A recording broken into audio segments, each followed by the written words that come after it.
What's going on, guys? And thank you for tuning back into a deck profile here from Mr. Nick Coe. He went undefeated this past Monday night at Good Games with Red Purple Luffy.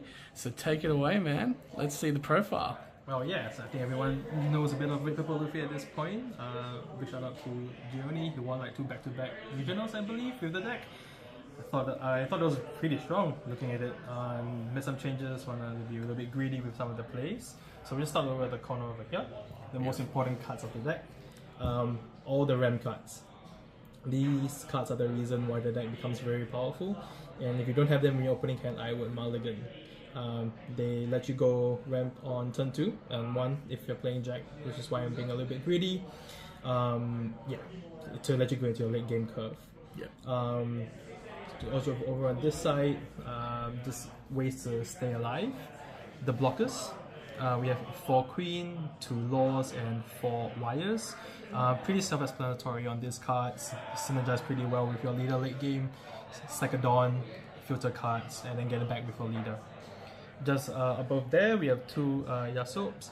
Honestly, they're just there to be a curve filler, a 1k counter. Sometimes if you don't have anything to put down, having a nice fatty on the board will help you get there. 6 Dawn for 8k is always good. Can't go wrong, I reckon. Next, we have 10 2ks. Pretty straightforward. Nothing. Honestly, you don't really play them out. The only time you might play Otama Oryx if you wanna do some nice stuff with your one-off Edward Newgate and the Shanks, as you will see shortly. Cool. But most of the time, it's going to be discarded as a 2k counter, unless you know. Yeah. So is this mainly like the main 2ks you reckon you'd use for the deck, or is there anything else you'd change in and out? Or? Sasaki, or I think that's the one, the 3 cost 2k that can ramp. It's a not bad one. It's probably going to be a 2k, but if you're going first, it's nice to do a ramp on turn 2. Or turn 3, I mean, sorry. I think it's still might be good. And to be honest, you can play whatever 2k you like. If you like some odd arts, go for it. Cool. Beautiful. And the next part, the reason why you want to play Red Purple Luffy, the big boy. So from Luffy, you have 2 Luffys, 1 Edward Newgate, 3 Shanks. I think not many people play it, but I like them. 2 Douglas Bullets, and obviously one of the most important cards in the deck, Captain Useless Kit. It's a busted card, this one. Useless Captain Kit, sorry. Yeah, this card is actually insanely broken, especially when you play it out turn 3 in this deck.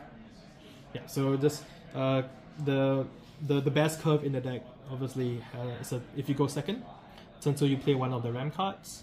Next turn you play Kit, bringing up your leader to a 7k. The following turn you can either play Edward Newgate or Shanks, swing with the Kit for 8k, 7k, and a 10k swing. Potentially bigger if you play Edward. So you play back-to-back big drops. It's kind of hard to lose from there, honestly. Yeah, absolutely insane. So would you like, going off here, what do you reckon with the like Luffy's and Shanks ratios? Would you put up maybe the Luffy's, or do you think that's kind of good where it's at, 2 and 3?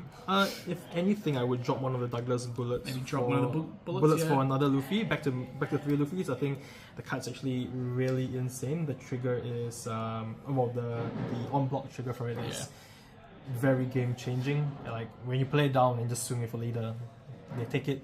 And if you swing with the 11k, they take it or they lose 2 things on board, which is crazy insane. It's really good. It's good board control. Yep, and obviously to just finish off, a bunch of events, 4 Blast Breaths, 1 Radical Beam, and 1 Gum Gatling. So 1 cost 4k is really good for the deck. Play Whitebeard, this is basically Whitebeard. And put in the 1 off 0 cost just to help with the floods. Sometimes you draw a bunch of non-counter cards, and people will just want to swing an 8k your leader or 2k both your leader. Having a random one of there is great, and it's a nice trigger of vamping you a Dawn, which can make you get some really insane turns. So yeah, I mean there's some changes that can be made, but to be honest, the shell is really much there. Beautiful, man. Deck looks good, performed really well. And we look forward to seeing what else you can do with it in the future. So any shout outs before we go? So like I mentioned earlier, shout out to Gioni. Yep. He made the deck. Well, he piloted the deck to 2 back-to-back wins. Awesome. Obviously, shout out to my teammates. Casey, who also took the deck, did really well the week before. He went 4 as well. Yeah. And obviously shout out to everyone else.